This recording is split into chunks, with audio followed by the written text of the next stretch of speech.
95.3 The Range. Hal Ketchum with 5 o'clock World, starting off the 8 o'clock hour. And it is from the album Past the Point of Rescue, and Hal happens to be in studio this morning. Good morning. Good morning, Chuck. Hey, it is an absolute pleasure to get to meet you. Thank you. We were talking off the air. That album introduced me to you when I was starting out in country radio, and one of my favorite albums that you've done until the new album. But we were talking about that album, and you got your record deal. Yes, at I was 38. I was 38 years old. I was a cabinet maker. Yeah. Living in Green, Texas, and I got a record deal, and here we go, man. It was really life-changing, obviously. Obviously, I mean, and you've had so many hits over the years. I'm very fortunate. And you've stayed true to your sound. That's the one thing that a lot of guys don't do. They get up there, they get that brass ring, Mm-hmm. and then they do whatever the record execs tell them to do. Well, it is that kind of business. I mean, it's easy to fall into that category where we all start to think we're as good as our last single. So there's a little element of desperation that enters it. But I've always just done what I do, and Alan Reynolds produced this record. He also wrote that song. Yeah. But he said. I said, well, what do you think the next single should be? And he said, that's not up to us. That's up to the record guys. We're just going to make the very best record we can. Yeah. And they can figure out what the market will bear. And we're going to stay out of this. We're just going to make great music. And we're there in the business of making money. We're in the business of making music. So let's keep that separation.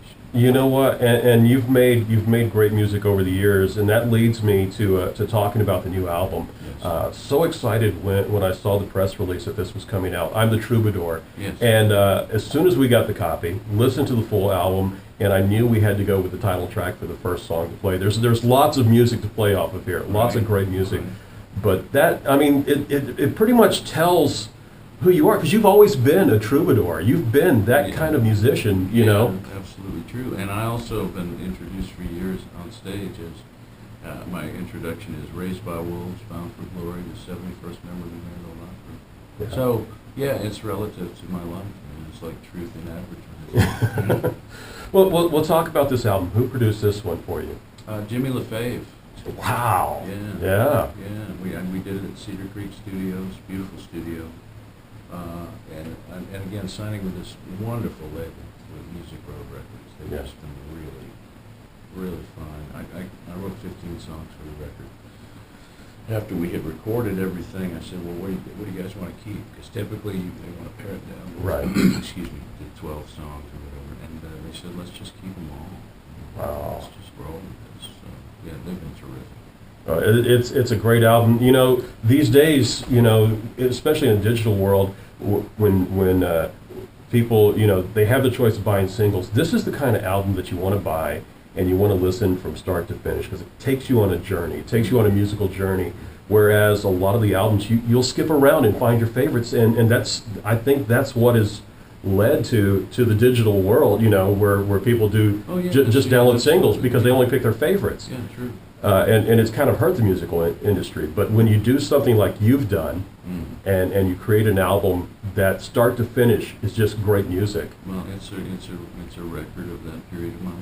Yeah. Basically. It's a documentation in a sense, and I'm very proud of every song on this record. Well, they all stand up, I think. Well, let's play the title track. Let's do the one we're doing right now on the Range. This is Hal Ketchum with "I'm the Troubadour."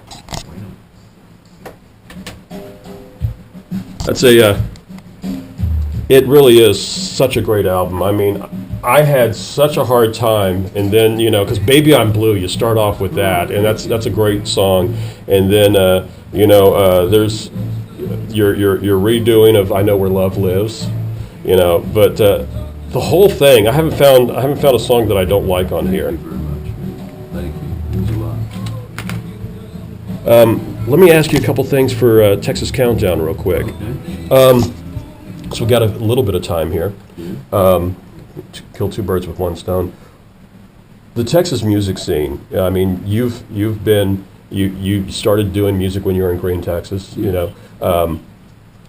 what makes this scene so appealing to as opposed to what Nashville's doing right now? I think it's much less formulated. I think people are allowed the latitude to create the music that they want to create. Yeah. From Stoney LaRue to Sturgill Simpson to everybody's allowed their path. So it's a whole different world down here. Yeah. I appreciate this so much, being in this kind of really liberal environment for musicians. Now you've been living in Texas. You said since what, 82? 1982. Yeah.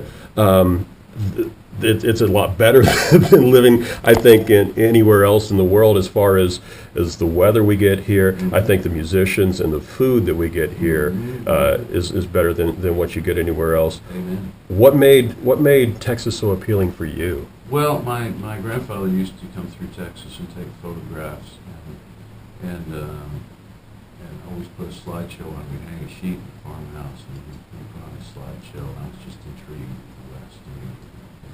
And every kid must be a cowboy. Right. I think there was that element as well. When I moved down here, I immediately got a job at a cabinet shop in San Antonio, and couldn't leave. Bought a little house up in Braunfels. Yeah. A half a mile from Green Hall, and there I was. The music, as we talked about, is really so much. Whoa. Oh, sorry. That's okay. Drop my stuff. Is so much more, I think, more real and less formulaic, as you say. Mm-hmm. Who are some of your favorites that you like listening to? Who inspires you? Well, Walt Wilkins inspires me very much. Slade Cleaves inspires me Yeah. very much. Ray Wiley, of course. He's Godfather and stuff. I lean a lot toward people. Someone asked me in an interview the other day my three favorite artists, and I said Van Morrison, So I'm a little prejudiced in that term. But Van to me is a consummate songwriter and artist. I mean, he's a poet first and foremost, Awesome. and a masterful musician and singer. So I'm kind of all over the place. I love Music Road just did a Jackson Browne tribute album that is magnificent. Yeah. And there was a great Guy Clark tribute record made We got a few years ago. And we got 5 seconds here. I'm sorry. 95.3 The Range. He is definitely the troubadour. That is Hal Ketchum, and that's just one of the tunes on this album. And I hate to ask this of songwriters. And you said you wrote 15 songs for the album. What's your favorite song? What's a song on this album that maybe you had an idea going into the studio it was going to come out one way, and then you surprised yourself when it got done, and you were like, "Wow, that's really my favorite song." That's a good point. Well, I don't know if it's my favorite or not, but "Baby I'm Blue" was kind of an uphill battle getting that song right. I didn't like the timing on the song when we first cut it. It just kind of laid there. And then Jimmy added some acoustic guitars, and we changed the bass line, and it was amazing how it just transformed that piece. So I love that about that song. Yeah. I Shall Remain, which I wrote for my wife. I wrote that for Andrea. We got married in April, and that's a real important song to me. Yeah. One thing about this record is, I've restored this grist mill out in Fisher, Texas, Yeah. where we live. And I built porches. I built 3 porches immediately. Back porch, front porch, little side porch.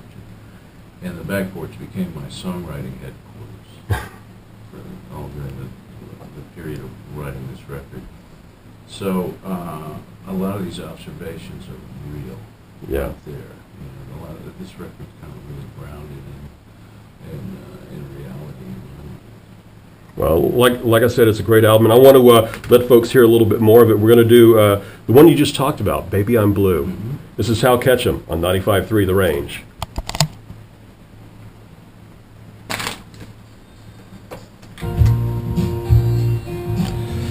Okay, and then out of this one, because I don't want to keep you too long, we will do something I like to call 60 seconds with. It's just a fast-paced type thing.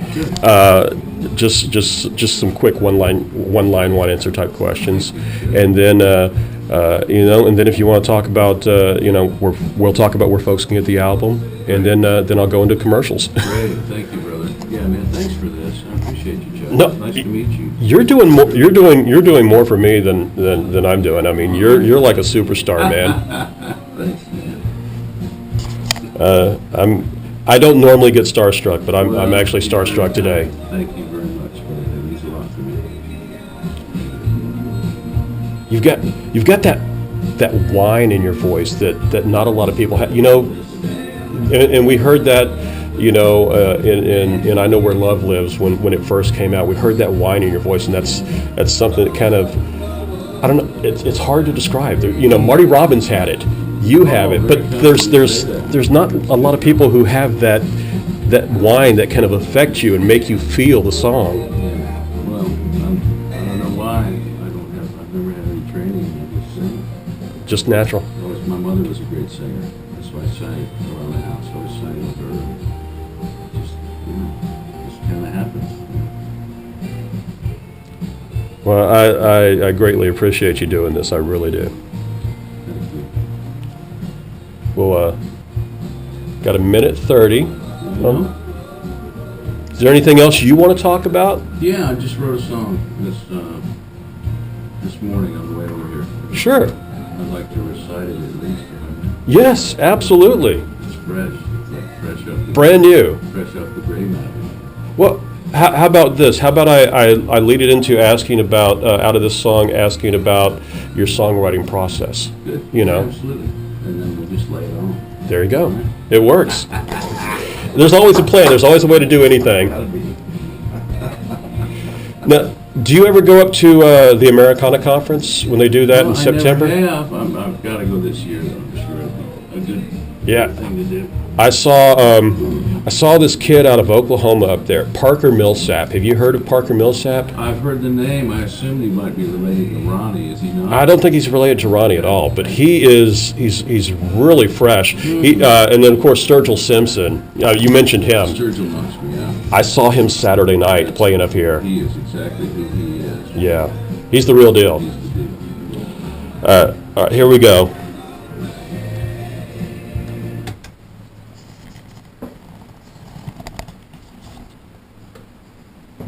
"95.3 The Range." "Baby I'm Blue," that is off of Hal Ketchum's new album, I'm the Troubadour. We're hanging out with Hal in the studio this morning. Rare opportunity to have such a talent as this here in the studio, and we really appreciate you dropping by. Thanks. I want to talk a little bit about songwriting, and I always ask this: where do you get your ideas? Do you sit? I mean, you talked about sitting on the back porch and watching your songwriting porch, but do you just come up with ideas? Do you watch people? They come out and be at strange places sometimes. Yeah. I might be watching a movie and there'll be a line in a movie or a phrase in a film that just kind of draws me in. It's somewhat larcenous in my approach, Yeah. But sometimes it just misunderstanding someone in an airport. Somebody, just a phrase will appear. So I kind of write on those. And I started this thing. Can I do this thing? Sure. Yeah. You were happy about this one, and it's. I think the bottom line for me, the process is, I write a lot of songs. I write every day. Yeah. Okay. I always have, and I write every day. And some of them are not very good at all, right? But every once in a while, it's like you must be present to win. Right? Every once in a while. Can I sing you this thing? Because I'm real happy about this. Sure. I started it yesterday morning. I finished it out in the truck coming out here today. It's called 1,000 Dreams of You. It goes. Another morning has begun. Another willing trip around the sun. Tomorrow morning I know what I will do. Wake up in 1,000 dreams of you. And if I'm willing to take the ride, if I give my love nowhere to hide, it will lead me right back to I do. And leave me with 1,000 dreams of you. You're my pillow, you're my stone, my forever, my never be alone. Another morning has begun, another willing trip around the sun, knowing I'll devote my whole life to living in 1,000 dreams of you, living in 1,000 dreams of you. Wow. That's all I can say is that is, I literally, and I don't do this often, I literally got goosebumps when you sang that. It's beautiful. That one stands up. That is absolutely beautiful, and it's great without any music. Oh, thank you, brother. Yeah, well, this one goes in the pile for the next record, I think. Yeah, all I right. like that one. I love that one. That you as soon as you get that one, you send that to me, and we'll put it on the air. All right. We'll definitely put it on there. Let's do 60 seconds with going into the break. These are fast-paced questions, and you just say the first thing that pops into your mind. Mm-hmm. All right. What's one of your favorite songs? Brown Eyed Girl. What's something you buy frequently?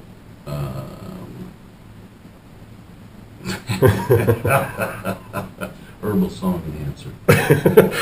What actress did you have a crush on when you were little? Marlo Thomas. Have you ever stolen anything? No, I tried once. Didn't work. What's the worst gig you ever played? And you don't have to name where it was. Just okay. just the situation. I played a grand opening for a Hawaiian restaurant out in California. It was a debacle. Yeah. What's a deep dark secret nobody knows about you? That I absolutely love every day. Yeah. All right. Final question. What song changed your life? Let It Be. Paul McCartney song, obviously. Yeah. Let It Be. I got to sing it at a high school assembly when I was about 14, 15 years old. That's the first time I ever got on a stage. So, Oh wow. Yeah, that one definitely. That started it all. Let It Be by the Beatles started it all. Hal Ketchum, it's a pleasure. The new album is called I'm the Troubadour. They can get it on iTunes. They can get it Amazon. Lone Star Music is carrying it. Yes. And of course at your shows. Amen. And it's a pleasure to finally get to meet you and get up here again soon, man. Let's keep this going. Let's build this friendship here. Happy to do it, brother. Thank you. All right, Hal Ketchum live in the studio, and we got to check at your forecast and traffic on the way for you, and more right here on 95.3 The Range.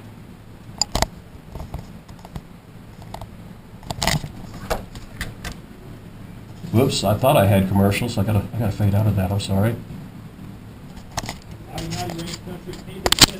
Got this